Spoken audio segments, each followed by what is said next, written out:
part of innovation is to understand those trends and then saying, okay, accepting that, how do I chart a course for the work that I'm responsible for? I'd also say another reason innovation is really important is the changing way we do work. We're looking at changes in what is the work as well as how do we do the work. And I think breaking that down and then being innovative in how we explore that for, again, the areas that we have authority over, I think will create new opportunities going forward. Hey there, you're listening to the Priority Pursuit Podcast, a podcast dedicated to helping small business owners and leaders define, maintain, and pursue both their personal and business priorities so they can build lives and businesses they love. I'm your host, Victoria Rayburn, and if you have been in business for a while, you know that there are inevitably ups and downs. You've likely experienced seasons where there's more work than you can handle, as well as seasons where you're hoping and praying another sale will come in. While much of this can be handled through effective marketing, ups and downs in business are completely normal. And according to founder and CEO of NextGen LLC, Jennifer Roach, you can actually prepare for your next S-curve. Jennifer's experience in the business world is vast, so I am going to let her tell us all about her career path in just a moment. But as an experienced entrepreneur, Jennifer now helps other businesses and entrepreneurs envision their destination, unlock their potential, and achieve their dreams. Jennifer, I am so excited for this conversation. Thank you so much for coming on the show. Thank you for having me. Little tidbit of information. Jennifer does happen to be Mary's aunt. So, Mary comes on the show regularly to share all of her organization and systems wisdom. So we're just getting to hear from more of the family today. Funny coincidence, but anyway, Jennifer, like I said, your business background is super, super vast. So before we dive into today's topic, would you mind introducing yourself? And if you don't mind, please just share what you do at NextGen, just to give us a frame of reference for this whole conversation. Sure. So I'm the founder and CEO of NextGen, which is a consulting, coaching, and training company. I'm a keynote speaker and executive coach on innovation and inclusion. And I really feel like where innovation and inclusion are including the minds of others is really where the magic happens. That's why I founded this company. So my company specializes in helping both companies and innovators find their next S-curve. And so that's a way of thinking about what's next for you, the next big thing. Some key talks and workshops that are included in that I do for folks, things like the signs and signals of obsolescence. We're in a changing world. There's a lot of them out there. Leading diverse and disperse creative teams. I did a lot of work in global engineering teams and product design teams. And so have some insights from that, as well as doing workshops for innovators themselves and individuals to have more fulfilling lives and to be able to bring their full selves to work. And so one of those is I call Design for Greatness. And another is Dynamic Balance. Dynamic balance is kind of my philosophy about work-life balance. So I think we'll probably get into that. From a background standpoint, I am a Purdue chemical engineer, process engineer, lots of experience in process design and engineering. And then I'm also a certified quality engineer. I have 31 years experience in R&D at a major consumer products company. And there I led innovation in 4 different consumer product categories and probably more than 7 major brands over that time. I am an industry expert in commercializing transformative process technologies. So basically how to change the game for the next decade or more and enabling breakthrough consumer experience, manufacturability, and proprietary advantage. So yeah, I hope I can bring some of those insights to bear for the folks on this podcast today. Yes, absolutely. And like I said, with your vast business experience, you were just the perfect person to bring on the show because I am sure you have seen a whole lot of ups and downs in various businesses over the years. And you obviously do an amazing job of preparing your clients for their next S-curve. So I do want to ask Jennifer, before we get into the nitty-gritty information, I'm super curious about your answers because, again, you have a ton of business experience. And this is the Priority Pursuit Podcast. So we're going to start by talking about some priorities. But can I ask, what are your personal priorities and what kinds of boundaries do you set to protect them? Yeah, I love that you start with this as a practice in your podcast. It's part of what interested me in coming on here. So my personal priorities are faith, family, friends, and purposeful work.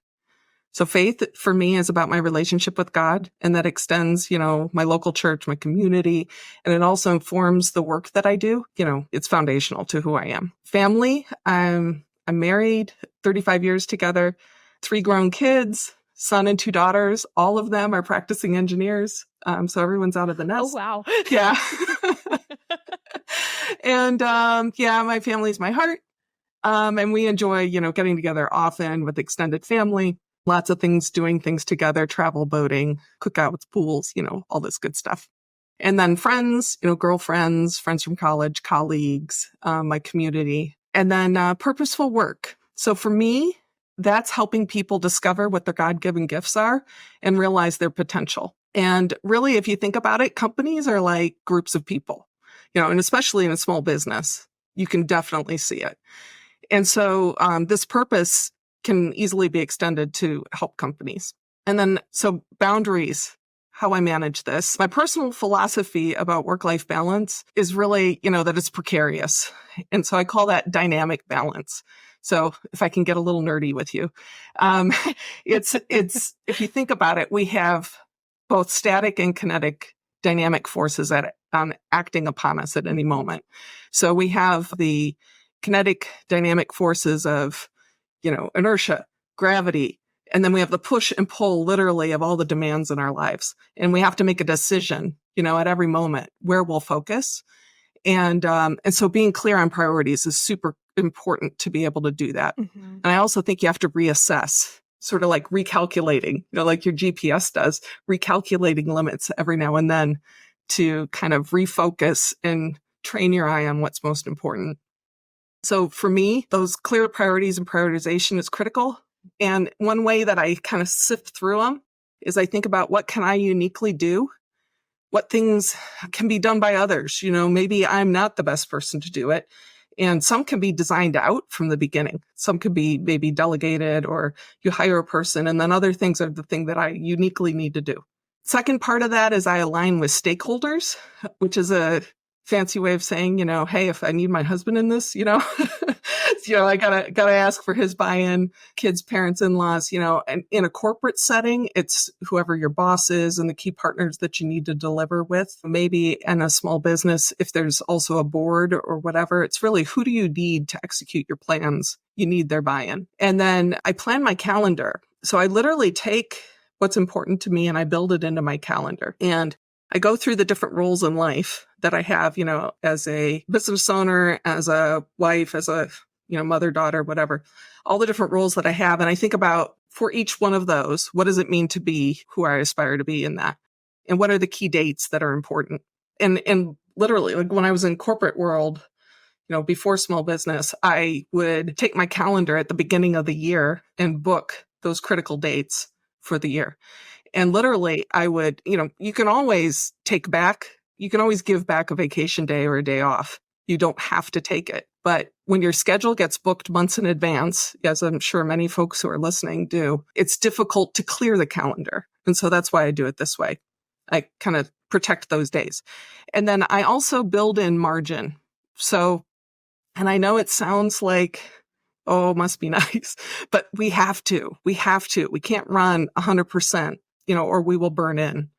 And so building in margin, when my kids were little, I would make decisions about in that idea of who could do something versus what am I going to uniquely do. One of the things I chose to uniquely be the person to do was the time before school and tuck-in time, to make sure that I was there for that. And so you want to choose what's important to you and then build in those moments. And build in margin for yourself to be able to, rest and exercise and even just chill sometimes and not be scheduled. So you have to do that. And I had an experience recently where I had a conference that I really wanted to go to and really important material that I wanted to see. And I also have a really special trip that I'd planned with my husband for a key birthday.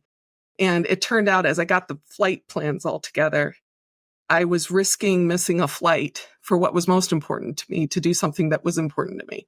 And so what I did is I went back and looked at it and found a way to virtually do the event while still going on the special trip. So an example of building, I gave myself some room so that, planes don't always run on time. And that way I'm protected there. And then the last thing I'd say about that is, as I've gotten older, I would say I have much more appreciation for what I will call linger. So linger, like hang out, create special moments. I mean, things like, I'll tell you, looking back, I'm so thankful for the times that I have done that.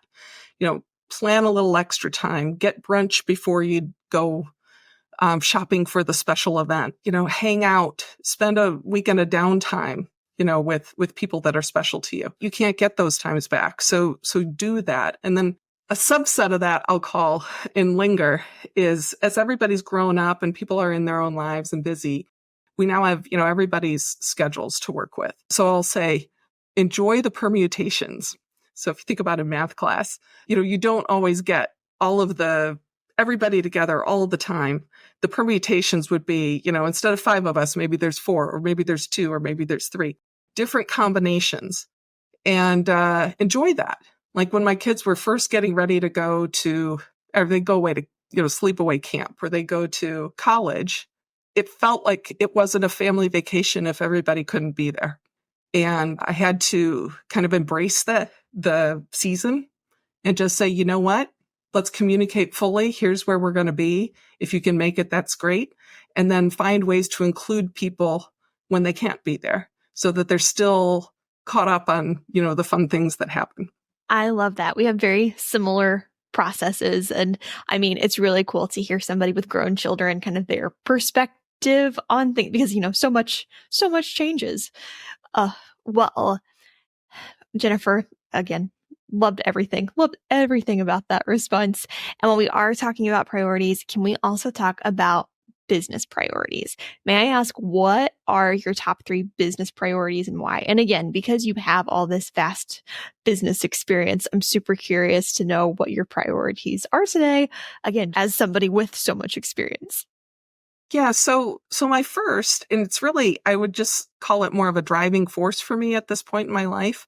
It's to support others in their journey. So this podcast is, right in my lane. And it's really to share wisdom to help people and their businesses create the next generation impact on the world. And this guides me in choosing where I spend my time, what I carve out time for. The second one is about driving meaningful change with respect to innovation. And I like to say I can be, technology agnostic. I don't have to be the expert in the technology. I understand what's important about the key strategic decisions of how to switch technologies or how to switch strategies. And so that's an area that I want to make an impact on for businesses. And I think it's important on a grander scale. It's important for our economy that businesses are booming. It's important for our country that we have the ability to make products here and, have the services that we need. And then the third would be to drive meaningful change in the way that we do work. This is more the inclusion piece for me. I've been in industry more than 30 years, and I have to say the changes that I expected, or what I expected, straight out of school versus what it is today, I expected better. And I'd like to be a part of changing that and making the world a better place. More inclusive environment for women, more inclusive environment for people of color, people with disabilities, and different thinking styles. And if you think about it, the problems that we have as a country or as a business or whatever have been there, and we haven't solved them the way that we're doing them. So we have to think differently to solve those problems differently. And I think that means including more minds in the process. What would you do with an extra 45 minutes every workday? That would save you 16 hours a month, or roughly 8 days a year. And over the course of your career, we're talking about over 1 year of your life saved. All that time back. Well, many independent business owners spend far more than 45 minutes a day on administrative tasks. And with HoneyBook, you can get that time back and then some. HoneyBook lets you easily manage projects, contracts, invoices, scheduling, and client communication, saving you time and allowing you to better serve your clients. For a discount on your first year of HoneyBook, visit honeybook.com and subscribe with the code PriorityPursuit. 45 minutes a day adds up quickly. Use it to focus on what matters most. Many small businesses don't have an effective marketing strategy, and because of this, they try one tactic after another without seeing results. This not only prevents consistent business growth, it makes managing marketing efforts more difficult than it should be. As a marketing agency for small businesses, we understand how frustrating it can be when hard work doesn't deliver the results that you want. Because of this, TreeFrog has developed a proven 4-step marketing system that will help any small business grow. On our website, you can also schedule a 30-minute discovery call to discuss working with TreeFrog to build a marketing strategy that will allow your small business to finally see the growth you've been working so hard to achieve. Love all of that. And I'm so glad we took the time to discuss what your priorities are, because those were such great answers. And I can't wait for listeners to hear. Jennifer, I'm so excited to dive into today's conversation, which again, we are exploring how to handle the ups and downs in business, but you obviously help businesses foster innovation. That's a huge part of what you do. So if you don't mind me asking, in your experience, why is innovation important for small businesses, and what can small businesses do to stay innovative? I think it is really easy for a lot of small businesses to get so caught up in the day-to-day that they forget to innovate. They forget to, whether you're going to say, use that part of their brains or make that part of their business plan. So yes, in your experience, why is innovation important for small businesses, and what can they do to stay innovative? Yeah. So innovation is very important, I think, in the world, and it's accelerating. The pace of change is accelerating. I think we all feel that, especially like if we think back, everything we've been through with the pandemic and what's happened since then, the pace of change in technology, in healthcare, geopolitical, economic, environmental, data, how you store data, how much data is flowing at us. All these things are changing so fast. Energy. So the landscape is rapidly changing around us. And so part of innovation is to understand those trends and then saying, okay, accepting that, how do I chart a course for the work that I'm responsible for? And so I'd also say another reason innovation is really important is the changing way we do work. So in the past, everything was, in face-to-face communication and so forth. There's been much more remote and hybrid work options. And so that's kind of changed the way we think about roles. And do we really need people in the seats? Sometimes absolutely yes. Sometimes maybe there's other ways of doing the work.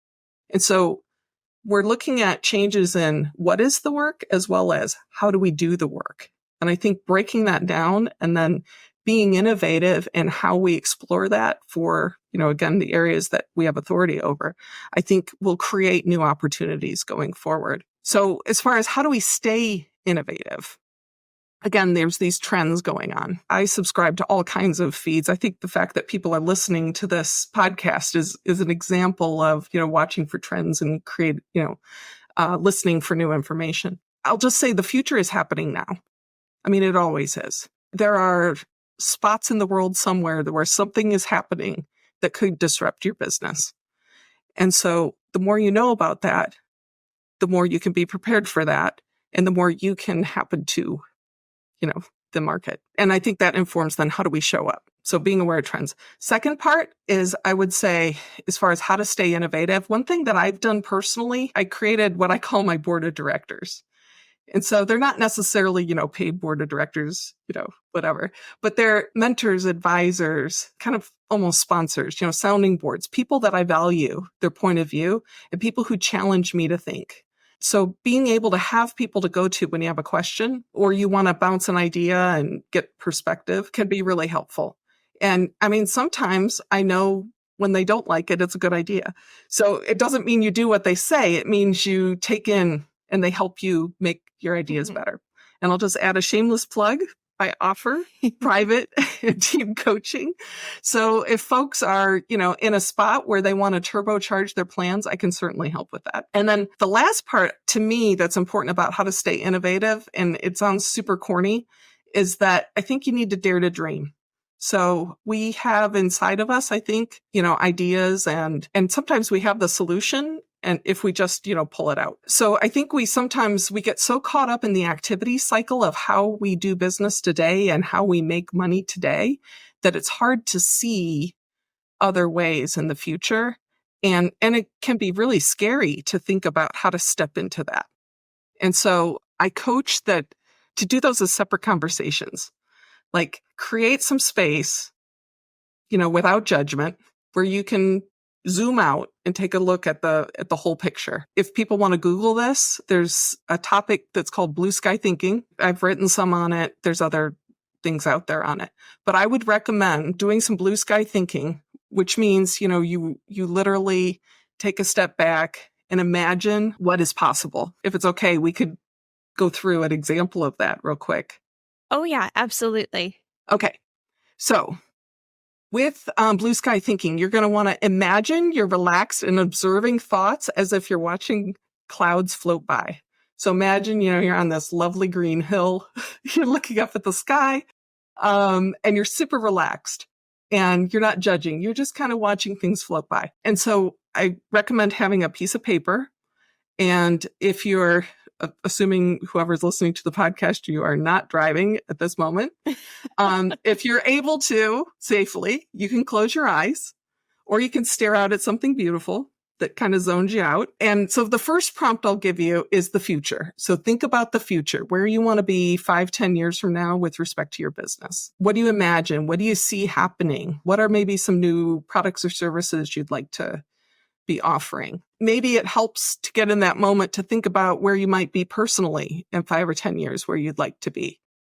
For me, it helped me to think about, what's going on with the family. Are the kids grown? Are they little? What flexibility do I need in my job to be able to do that? Right. And just jot those things down. You maybe have some goals for your business, some dreams you'd like to pursue.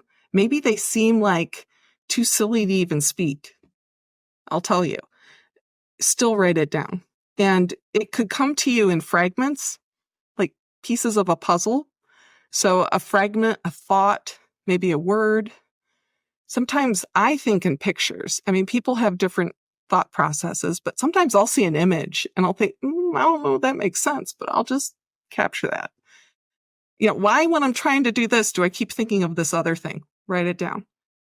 And then diagrams. I mean, I would see org charts, designs of things. So whatever comes to mind, just write it down. May not make sense. Don't judge. Don't try to make sense of it. Just capture it. And then what I do is I kind of tuck that away and come back to it. And then some of you, so this is kind of the not for everyone kind of speech. Some of you may have heard that and said, what the heck is she talking about? I didn't see anything. And if that's true, maybe a different prompt would help for you. And I think sometimes people think visually. Sometimes people think kind of right to left, dream, and then figure out the plans to get there. And some folks think today, now, what's going on, what keeps me up at night.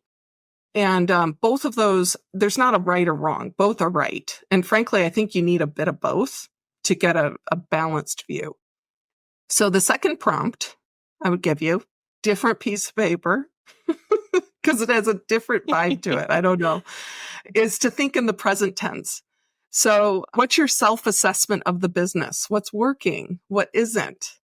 And think about, maybe you have a document, a report you write that gives that. So you already know where in your files to go pull up. Oh yeah, I already have that. But think about what those key issues are, and do you have a plan to address them? If you do, that's great. Just jot that down. Or maybe there's some things that are far away and you don't know how to address them yet. You maybe are a little concerned. And people have different prompts, different motivations. One of my ways of innovating, for me, a huge driver is the things that keep me up at night. So I think of it as my subconscious mind is trying to solve the puzzle, and that's why it's bothering me. And so writing down is beautiful because it takes it off your mind, puts it on a page. I tell myself nobody's ever going to see this. and then that helps me just go, write it down. And by doing that, you get it out of your head so your mind can relax. You put it down, and I would just, no judgment. Don't worry about any emotions. Don't worry about fear. You're going to figure it out. That's why you're doing this exercise. And so by looking at it from different vantage points, you can get some valuable information about maybe what's working, what isn't, where you would like to go to in the future. And often you can design the solution or your next S-curve. You can design based on the things that you'd like to be different in your business. And you can often connect those with your dreams if you're honest with yourself about what those things are. So good. Thank you so much, Jennifer. And yes, I mean, like we said, a lot of people probably, a lot of small business owners, we know, like they just a lot of times don't have the capacity to be innovative. But I would argue that this is more important now than ever, especially with the emergence of AI. I mean, we have seen so much change for small businesses so quickly, literally as a result of just that. I'd like to add on that, on AI. I think what distinguishes absolutely. us is our creativity. So the creativity of the human. And I think we need to bring our full selves, into our business. And we have the ability to solve problems. So AI, often it'll look at what has been done. And yeah, okay, maybe for research and stuff. And maybe it'll chart that out in front.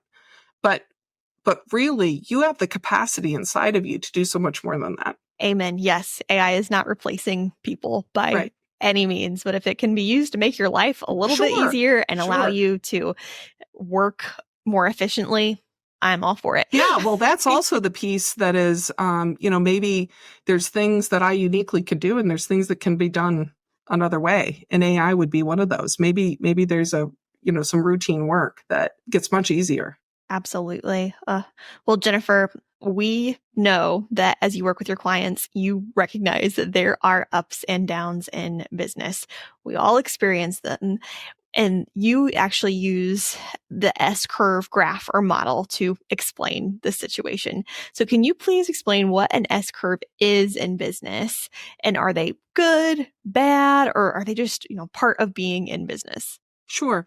Yeah. S-curves, folks may have remembered this from math class. It's it literally looks like an S. I think we'll probably have something in the materials. S-curves are a name given to a mathematical logistic growth curve. And this type of growth is found in nature in lots of different places. So this is a mathematical model that's used to predict growth and kind of, analyze the behavior of a system. So S-curves are used to predict growth rates, and in nature, they show up in things like bacteria and yeast and other biological processes. And for some time now, management gurus have been applying S-curves to innovation cycles to kind of explain and also predict things like market growth and saturation capacity of, how high the market will go. All of it, it's an approximation. It's a mathematical model. It's a tool that might explain what's going on and help you predict the future a bit. But there's a lot of factors that could go into it and control different things. So one thing is the growth. So if you think about the steep part of the curve, of an S-curve, another thing, if folks are trying to visualize this, think of learning curve as well. That's another one that uses the same S-curve. So the ascent is the steep part. And that's, where you're growing quickly. Things take off. You're selling more than you can make kind of thing, or more than your schedule can contain. Plateau is as you get, a more mature S-curve will start to kind of flatten out. It'll slow the growth and it'll start to kind of flatten out and become super predictive. That's kind of around market saturation where you say, the way I'm doing things, I'm probably not going to sell above this amount. And then the watch out for all of us as business owners is what comes after that, which is the descent. And in nature, what happens is these S-curves, they die off. They start to slow and shrink. And so if folks want to read more on this, I'd suggest, and I think we'll put it in a link. There's a professor at Harvard Business School, Dr. Clayton Christensen, who did a lot of work in this area. He's since passed away, but his work is timeless. He had many theories and wrote a bunch of books. There's a really nice summary that was done after he passed that just shows, what his key theories were. And I think that's probably enough for folks in this. But one of the observations is that businesses can be at the peak of their success, the height of their game and profitability just before they fail. And when we say fail, that's like they go extinct or they never, don't make, they're just a portion of the company they used to be. The reason behind this is that, and part of one of his hypotheses and theories is that the daily running of the business leads to incremental decisions, incremental financial decisions that then push out, these possibilities for the future. And the time to act on those possibilities, they don't address it soon enough. So yeah, I think that's useful information, and I hope it encourages folks to try some things, experiment a little bit. And I think there's a way to have a disciplined approach where you kind of do both. You can manage the daily while you carve out a little bit of space to chart a path for your business of what you'd like it to be down the road. Thank you so much for breaking all of that down. And then Jennifer, I want to ask too, an S-curve in business, like, is it good? Is it bad? Or is it just part of being in business? Like, is it just inevitable? It's a natural process. The idea is that you would want to, so they're nothing to be afraid of. They're just something to be aware of. And it's a natural process. And so what you'd want to do is periodically, boost your S-curve by new offerings, new innovations, and extend the life of that. So the idea is with an S-curve is that you, in terms of managing it, is that you want to maximize the growth and you want to sustain that growth, that capacity or saturation of the system for as long as you can. And, reaching a larger client base, larger saturation base. So my analogy for this is like surfing, like ride the wave. So if you imagine you're surfing, you want to catch a wave, but to catch as many waves as you can, you've got to train. So think about what you would need to be surfing. You would need time spent in preparation, increasing your skill set, testing your control strategies, your maneuverability, and then also gaining muscle memory so that when the big wave comes, you're prepared to succeed with that wave. And I think managing S-curves is much like that. It can be worked into the day-to-day of how you manage so when you have a current S-curve, that's you're managing your current business. I mean, that's what you already do.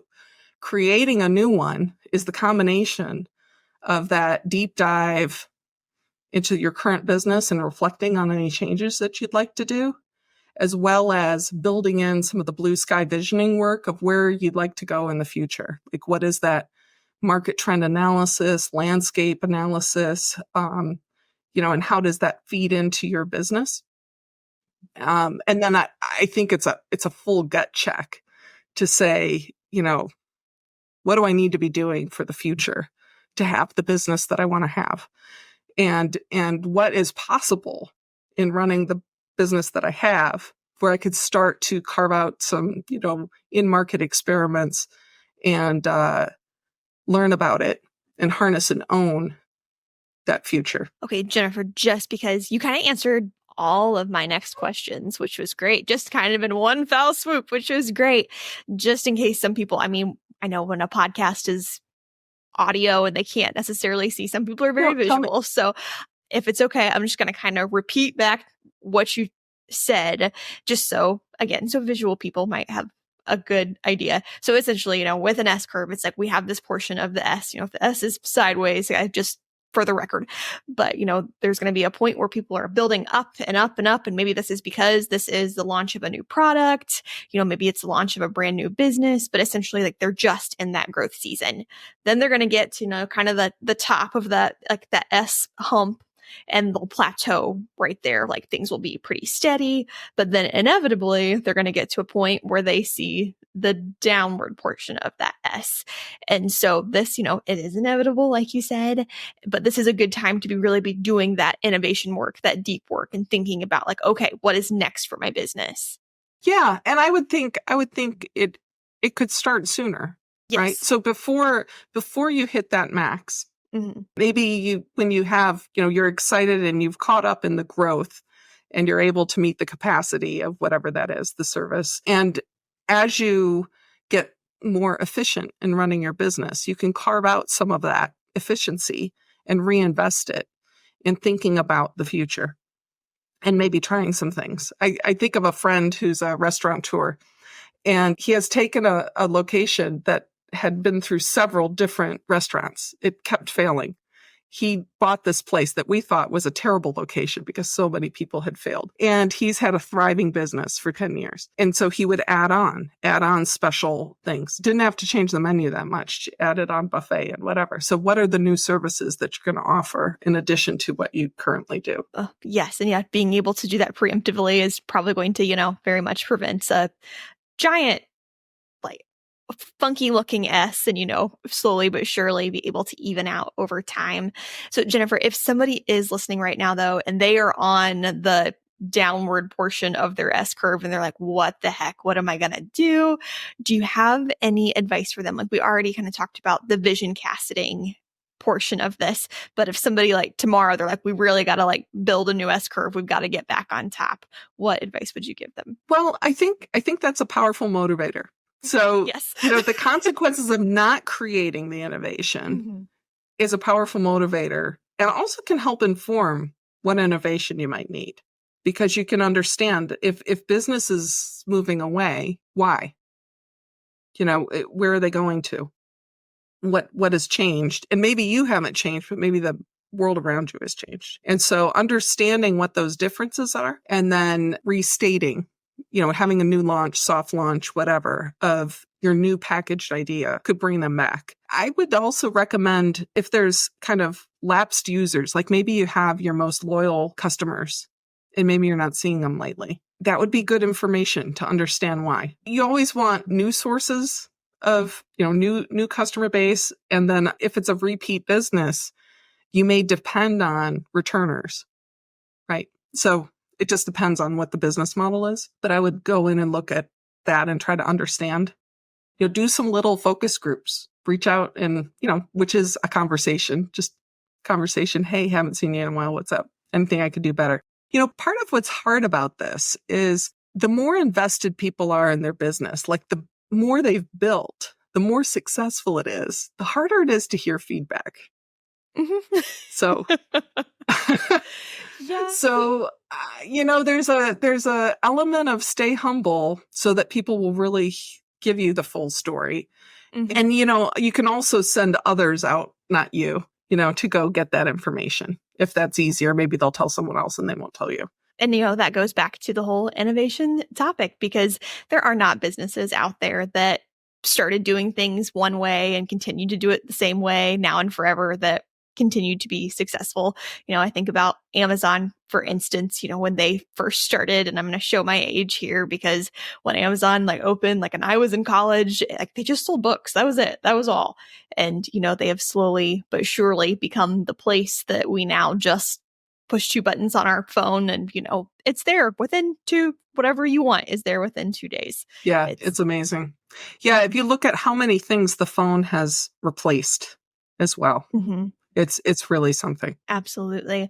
Well, Jennifer, thank you so much for this conversation. I have no doubt that as we wrap up here, people are both feeling at peace about the idea of having an S curve in their business, but then also feeling motivated to really manage their next S curve. And again, as we wrap up here, I do just want to ask, where can people find you, connect with you, and learn more about the resources and assistance you offer businesses? And we will definitely be sure to include all the links you've already mentioned in the show notes and all the places that they can find you in the show notes as well. But yes, please tell us, where can people find you? Sure. So they can go to my website, which is, I guess you'll put in the links, but it's nextgen-llc.com. And then we'll give them a little more information about me and so forth. I have a page on LinkedIn that's NextGen LLC, and unfortunately, there's multiple NextGens, but there's my face on there, so you'll know it's me. And on that, I have a newsletter that I'm doing, and actually, I'm starting to do some analyses more publicly about different strategies, and so there may be some things that people can learn. They can subscribe to it from my LinkedIn page, and then I also have a Facebook page because what I found is that some people don't use LinkedIn. I mean, LinkedIn is great, but it's interesting because I would just say people don't check it as often. Some don't. It's not in their standard thing. So I cross post, and then always willing, for folks to reach out, email me. My email and my phone number are all listed on there. People can reach out. We can talk about what's possible. and I do coaching sessions. So I'm happy to arrange something for your listeners. Oh, wonderful. Again, thank you so much for coming on the show. Thank you for your time and just sharing your experience with us. It has been a joy to have you. Thank you very much for having me.